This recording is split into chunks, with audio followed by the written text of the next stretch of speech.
So my name's Andrew, and this presentation has been heavily designed by my daughter when she was 4 years old.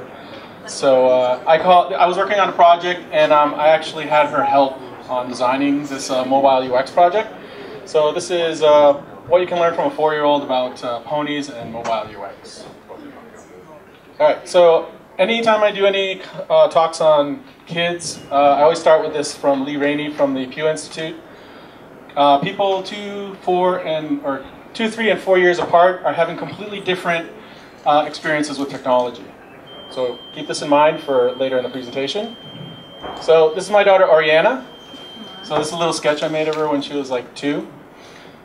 And there we go. And when she was 2.5, she created this character called Sad Butterfly. Okay? So we used to play these games in the backyard involving Sad Butterfly. And Sad Butterfly had her friends, and they happened to be ponies. So every day we would go in the backyard, and we would play the Sad Butterfly game. I would hide ponies in the backyard, and she would go find them. So one summer, when she was 4, I was doing a brewer's website relaunch, responsive. We had to create a mobile and desktop user experience that captured the lifestyle of the brand, allows users to participate in contests, giveaways, and so on. And we also optimized a lot of the site elements for mobile. Now the other project that was going on at the same time is I was doing something for an energy drink company, and we're building a mobile app that users could use at concerts and at bar events and capture and do contests at those events. So these were our users. They were mobile. They were using the app in various settings, loud places, not necessarily well lit, bars, outdoor events, out with their friends. So beverages were being imbibed at these events. So we had to take that into account for the UX. So I started off the project, and then I said, hey, what if we found the ponies in the mobile UX? So my daughter would help me find the ponies. So one of the things that I did was I substituted all of the brand content in the UX mock-ups with ponies. So took out all the beverage containers, all that, and replaced them with ponies. And then I said, hey, you're going to help Dad find all the ponies on this site. Whoops, sorry. So we're back to this quote again, where people 2, 3, 4 years apart are having completely different experiences with technology. So my kids were 11, 6, and 4 when I did this project. Lo and behold, we move into the future. They're older. And my daughter was born in 2002. So everyone remembers digital cameras in 2002? Yes? And it came with that awesome 256 meg, flash card. You could take like 4 pictures, and then you were done. My son was born basically 1 year before the iPhone came out. And my daughter is completely, her experience is everything is touch. So this is her when she was 2 years old with one of my original phones, my LG Voyager, one of my favorite phones until it went through the wash. But this is how she describes interacting with content. She goes, now swipe, then tap. This is her entire life. Everything is swipe, swipe, tap. So part of this is I started to integrate what she thinks about mobile and mobile UX into my designs. And when we build stuff for mobile, it's a balancing act. Everyone likes to play Jenga, yes? No? Yeah. Woo! All right, everyone go get Jenga. So we have some constraints and behaviors, we have some capabilities and needs that are part of the project. And part of this is I integrated Fitts Law into my style with my daughter. So everyone knows Fitts Law? Yes? All right, here's the Wikipedia definition. I'll read it from here. Fitts Law, a model of human movement which participates the time required to react rapidly to movement to a target area and a function of the distance to the target and the size of the target. All right, now we know what Fitts Law is all about. Okay, so basically it boils down to the bigger the target, the easier it is to hit it. So when I was designing stuff with my daughter in mind, I had to take some considerations that when you have small touch targets, you have really big problems. So the standard touch target is generally 44 pixels. This was the assumption a couple years ago based on how big your finger was. Everyone understands where 44 comes from? This was the idea that if you came at an interface like straight on, the tip of your finger is approximately 44 pixels and so on.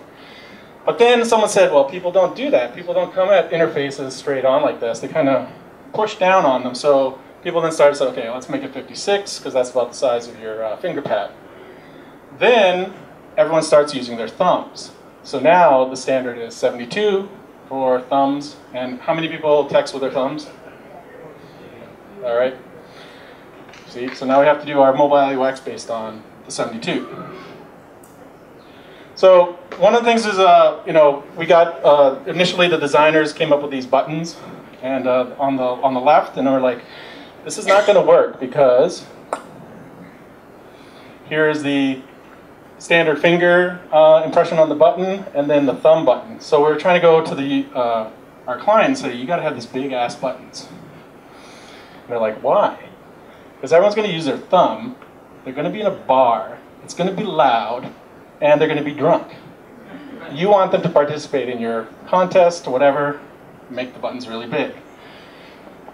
So they didn't buy into that until we actually did some user testing, and then lo and behold, they came back and they said, make the buttons bigger. So this is from Luke W., basically saying how people hold some mobile devices. And what I found is that kids happen to use the far one on here on the right, with the thumbs, dual action sort of thing, game controller action, as I like to call it. And again, we're looking at what are the easy targets, what are the easy areas on the device to touch. Any questions so far? No. Am I going too fast? All right, good, all right. So this is my daughter when she plays games, she presses down really hard. So again, we're reinforcing that whole 70 or 57 pixel up to 72 pixel square because they're using the whole finger to push down on things. So this led us to the whole argument of the skeuomorphic versus flat at the time. Everyone remember skeuomorphic design? Yay, I miss it. Okay, so it's good in practice, but so you got the shopping cart. Everyone's good with the shopping cart? All right. So this is what my daughter had been grown up and used to. So slide unlock, pretty standard, yes? Let's fast forward to iOS 7. So this is what happened. I updated the phone to iOS 7. My daughter comes running into the room, and she's like, I have no idea what to do. So they removed basically the standard, skeuomorphic slide to unlock with this like stylish style to unlock. So this led us to basically go back to the client and say, you got to be clear first, clever second. Otherwise, you're going to run into problems with users if you're trying to be too clever with your interface. And again, my daughter, this was like the iPad once it was updated, not very happy, because she ran into the room and goes, who broke the iPad? Hashtag iOS 7. And it's because she basically couldn't find anything. She had gotten accustomed to the entire interface in a certain way, now it was a different way. And she was a sad butterfly. So I'm like, okay, let's make the butterfly happy. And the reason she was a sad butterfly is she wanted to play games, number one being the My Little Pony game, and she was used to the game center on the left, and now she's being presented with little bubbly thingies on the right, and she had no concept of where to find her games. All right, so one of the things is that when I was designing it, I said, hey, you're going to help me design it. And she goes, so you're going to be an artist? And she said to me, the first thing is, I'm already an artist. So if you want to follow my daughter, she actually has her own Twitter account. It's I_am_Oriana. And what happens is she'll run into my office and she'll go, tell the world X. And tell the world means to tweet it out. So So we have this easel in our living room, so she draws, and then while I'm working in my office, she'll draw stuff and then bring it to me. And usually, when she was before 4, this is like what her schematics look like. She's like, "What are you doing?" I'm like, "I'm making an app for this beverage company." She's like, "Oh, let me help you." Scribble, scribble, scribble, scribble. And this is like, "Make it like this." And I'm like, "All right, and what do you mean by that?" And she's like, "Well, see that color right there? Make it that color." I'm like, "That's not bad." So then I started asking her questions of like, okay, what color should things be? So I would get these cryptic things like, "I want more avocado." And I'm like, "All right, what do you mean by that?" And she's like, "Make it green like avocado." And then she would run away. And then I'm like, that's not a bad idea. So then I would Google an image of an avocado, pick some colors out of the avocado. Lo and behold, client likes the avocado-colored mock-ups. And then every once in a while when I'm working, I'll show her some stuff and she'll do the, "I don't like it, but I still love you." Aww, okay. So this is where it all starts. It's with this My Little Pony app that I created. So the first thing was I'd say like, "Hey, let's go find the ponies." And so then I'll be like, "Hey, where's Pinkie Pie? And where's Midnight?" Okay. And I'm not a brony, but I know these names now. Okay, so she's like, "All right, so let's go." So remember, she goes like, the tap, tap, swipe, swipe, tap, and there we find ponies. Okay, so swipe, swipe, tap, pretty straightforward. And, then everyone's like, "Well, why don't we just make the images in the app pinch and zoom?" And this is from actually Apple's HIG document, the pinch and zoom. How many people have done pinch and zoom recently? How many people like to pinch and zoom? All right. Here's the thing with kids. Kids don't understand the concept of pinch and zoom. So if you're going to think about, if your client goes to you and goes, "Hey, let's put pinch and zoom into the account or into the app," don't do it. You're going to alienate an entire segment of users because they don't understand it. My daughter is 13. She kind of gets pinch and zoom. My 9-year-old, no concept of pinch and zoom. 6-year-old doesn't care about pinch and zoom. And if you tell her you have to pinch and zoom, she'll just throw the app at your back. She'll be like, "I don't want it."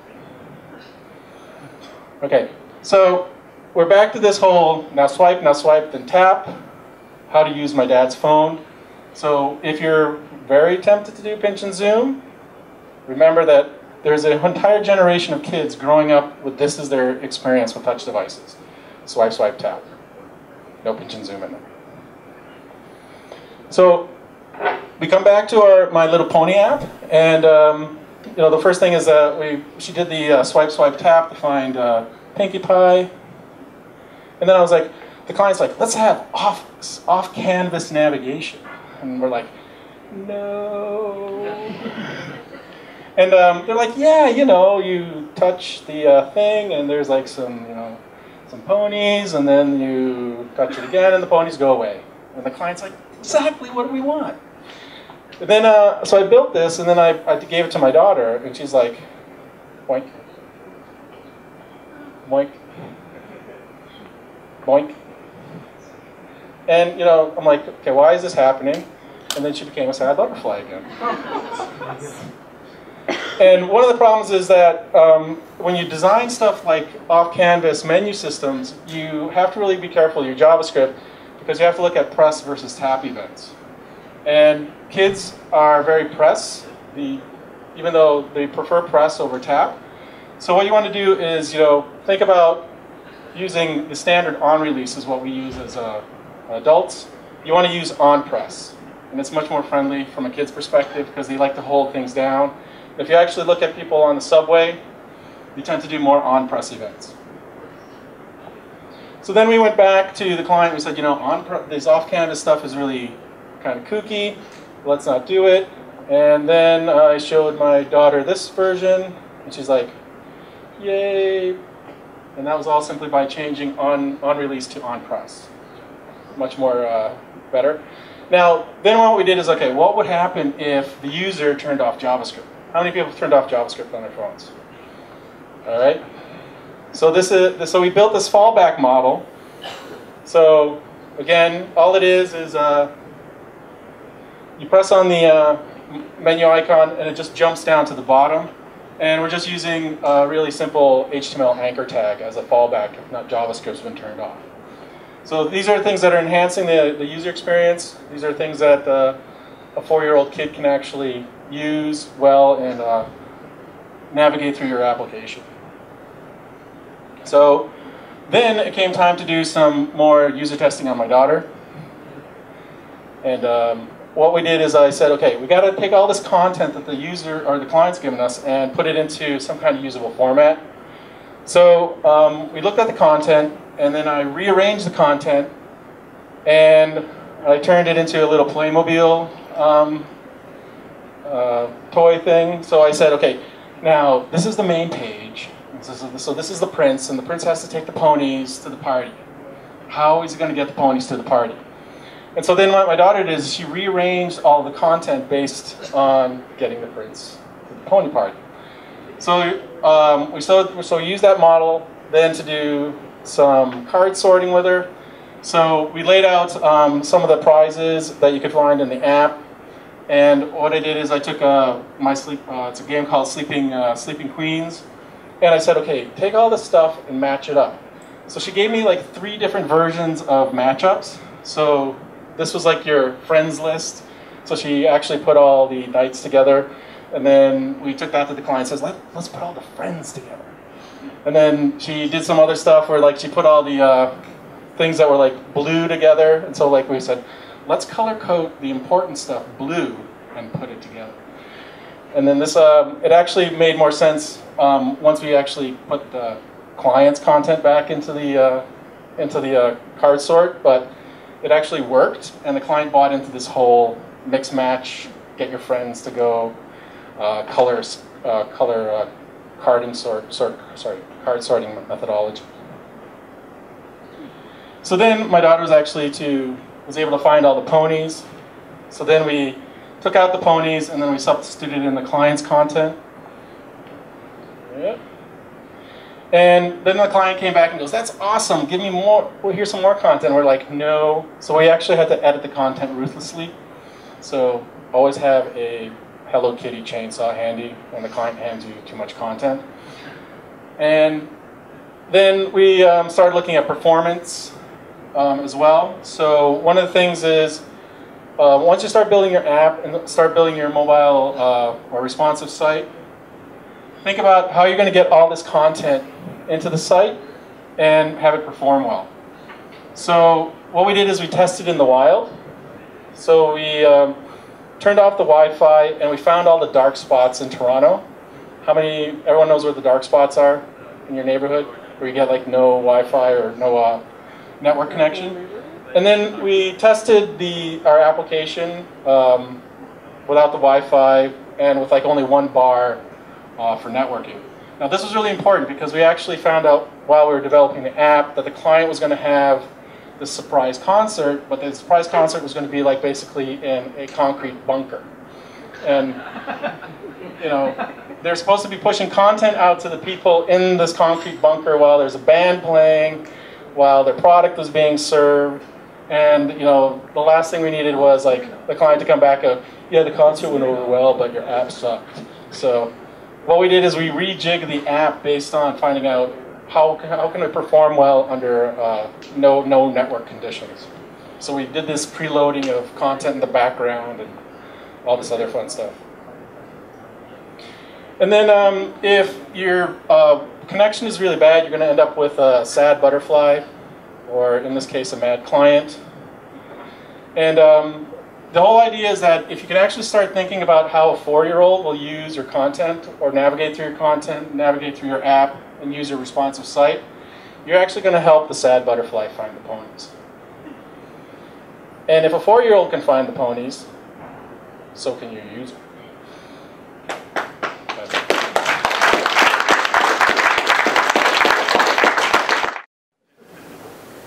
Yes, no?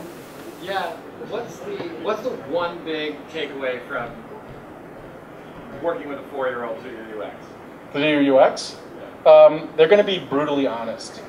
Like if you hire, like if you get a user group in and they'll be like, you're gonna test your app or the website, and you're gonna pay them in like gift cards or something. Like they're gonna be like, yeah, that wasn't so bad. Where's my gift card? Whereas a 4-year-old's like, that's horrible, and they're gonna basically toss the phone over their shoulder as they're walking away from you. So if it's not good, you're gonna have the brutally honest feedback plus a possibly broken device at the same time. Any other questions? Yes? No? Yes? The device orientation, how do you kids actually hold the device the standard portrait way. They don't go into landscape. So usually whatever you present to the kid, that tends to be the method that they actually interact with. So if you start off portrait, they'll stay portrait. If you give it to them landscape, they'll keep it landscape. How do they feel about like the motion sensing stuff? Motion sensing stuff is good until it fails or it doesn't trigger properly. So don't do motion sensing user testing on kids with big devices, because big devices are heavy, they get bored, and they tend to drop them. They tend to overcompensate. So if it's like shake to clear, it's not just like shake, it's like violent shaking. So you're going to have to take that kind of thing into account. And it happens with adults. So if you give an adult like a remote control and the batteries aren't it, they tend to push the buttons harder and harder, hoping that the channel will change. Kids will do the same thing. Like if it doesn't happen, it just gets shaken more and more violently. Yes? You mentioned in the player slide that be simple first and smart. What are the things that you were smart about? If when you start building your interface, like everyone else, like just have clear labels and clear iconography. Like if you start thinking, okay, if I go back in the presentation, there's the new. So I think that this was what Apple was trying to do. Is they're trying to be cute and clever. Is they had this. Okay, so to me this is like straightforward, clear labeling. It's games. 4 bubbles overlapping with transparency does not scream games at me. So to me, this is trying to be clever and cute rather than being clear first. That answer your question, or? What I'm trying to say is like, can you give me an example of how to say you were clever? Like, how do you be clever after being? Well, if you're designing something, like have it so that people can understand what it is without at first glance. If you start get the first glance down, then you can start being clever. Like you can. Yeah, and mobile, I think it's like it's been cut down to 3.5 seconds. So you have like 3.5 seconds to get. Yeah. So like my daughter, like I tried to do stuff with I put the ponies there first, and then she's like, okay, find where the parties are. So she did association by color. So she said pink party, blue was something else. So then if you start playing with the labels, then you can find out a little bit more of how the user will interact. But you want to be actually, the clear is get the message across as fast as possible. Over here first. Yes? What's the biggest trend that you find developers are moving into, or that people are developing into, that they should probably move away from? I'm finding that people are really digging this off-canvas stuff, and it's not always clear whether there is off-canvas content. Off-canvas navigation it looks sexy because you touch it and it comes sliding in and then it slides away. But realistically, if you do a jump to the bottom with your navigation, users don't know the difference between the slide out and the slide in. Over here first, sorry. You showed some button pushes for like 24 pixels and 50 pixels. Since not all screen resolutions are the same, what like the standard is? Yeah, I originally had the centimeters in my presentation, and then I thought no one's gonna do this. No one's gonna want centimeters, so I took it out. But this is the easiest way to do it is to take your finger And you know, if you have an ink pad or just like a marker and just like do that's a pretty good. So it's like 72 is I think is like 1.988 something centimeters square. So it's pretty big. Yes. Well, you mentioned that the user wanting to bring the orange press or track. But that means like if you say that the trend is much shorter. The user experience is different if you're playing that 1 minute video. Well, everything is going to be shorter just simply by the nature of having to be on a device and on the web. But the press versus tap is just simply an interaction model that we tend to think about on release or mouse click. Kids have this tendency to like hold it there, and that's why I'm saying like do the. So if you test that ball against them, how long they will do it? They hold it until it actually starts to do something. So that's so. If you have like an on-release event on a mobile app, and the kid will hold their finger there, and they'll hold it. And if nothing happens, they just press harder. And nothing happens, they'll press harder.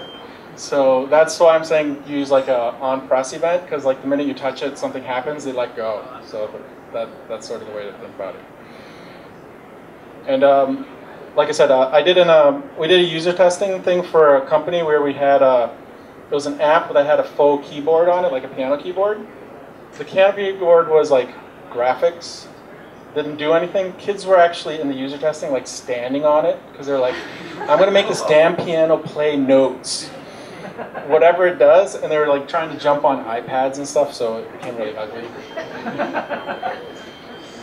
Any other questions? I've seen adults do that too. Yeah. Any other questions? Yes, no? All right. If I say, this is my last thing, if you ever do user testing with kids, do it before you give them candy and cake and all the other sticky sweets and stuff like that. All right, so thank you.